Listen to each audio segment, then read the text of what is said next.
Healthcare costs are squeezing American pocketbooks. Today, the average American is paying nearly $500 per month for health insurance. And rising costs for hospitalizations, surgeries, and catastrophic illnesses are causing many people to turn to bankruptcy as their only way out. But there are some alternatives. Here with more is Evelio Silvera, Vice President of Communications and Government Affairs of Christian Care Ministry. Evelio, thank you for being with us. So what's happened to healthcare costs and insurance since the implementation of the Affordable Care Act?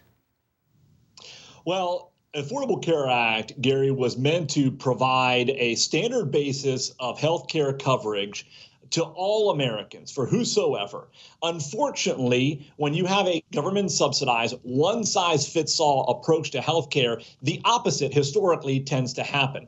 And while we've seen so many negative headlines during COVID, there is a silver lining, breaking up with that costly system and giving Americans choice for individual decisions to control costs. Alternatives like direct primary care, healthcare sharing, and others that have been 50% less expensive than traditional health insurance in the marketplace. So I want to talk about that in a minute, but we were told that costs would be lower and healthcare would be better for Americans with Obamacare. What happened? Well, you have what I like to call the health insurance cartel. This is the big names that spent over $1 billion last year alone lobbying our elected officials. And so in order to get Big Pharma on board with Obamacare and the ACA, you have to have some carve-outs and some benefits for them. In order to have the hospital networks and the specialty providers to come on board with this government-mandated controlled health care, you have to have some carve-outs and some benefits for them. And so what we have is so many different layers to medical costs versus an actual decision being made by a physician with their patient and the cost being driven by market forces. That's why cash pay programs and direct care programs are so much less expensive than traditional health care. And anytime economists will tell you, Gary, that you subsidize something, the cost becomes inflated and increases versus being managed and controlled.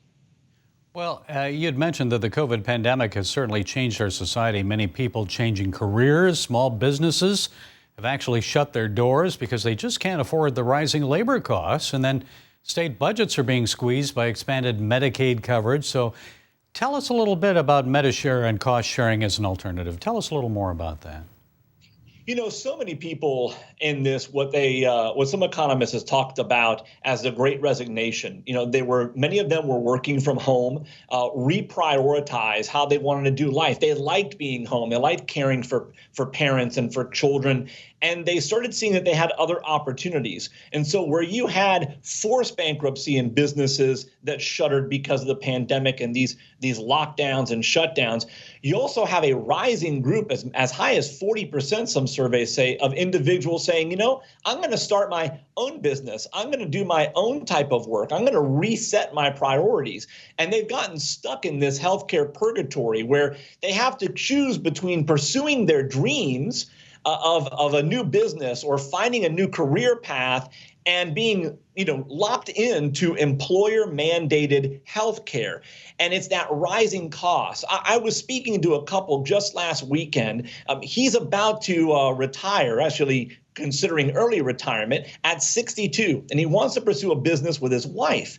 Yet, even with advanced subsidies for ACA plans, the out-of-pocket expense was astronomical. And so the alternative that he's sought out and that so many have sought out over the last 27 years is medical cost sharing or healthcare sharing ministries, where like-minded individuals, in the case of Medishare, like-minded Christians come together to live out the book of Acts in medical cost sharing, in sharing each other's burden. Last year alone, sharing over $1 billion in medical costs. But there's other alternatives as well, Gary, like direct primary care, which is a throwback to the old family doctor. You go to see your primary care physician and you pay a monthly fee. You can go as many times as you want. Cash pay services for things like imaging and specialty. And what so many have found is that their out-of-pocket costs are dramatically lower because they're in control of making the decision on what they spend and how they spend it, versus all the layers of bureaucracy between the pharmaceuticals, the provider, the health insurance companies themselves. There are so many layers, one on top of the other, that it does put people in a situation like they don't have a choice, but they very well do. Okay, giving people choices on their health care. Avilio Silvera, Vice President of Communications and Government Affairs of Christian Care Ministry. Thank you, Avilio, for sharing your time and insights. We appreciate it. Thank you. It's a pleasure, Gary.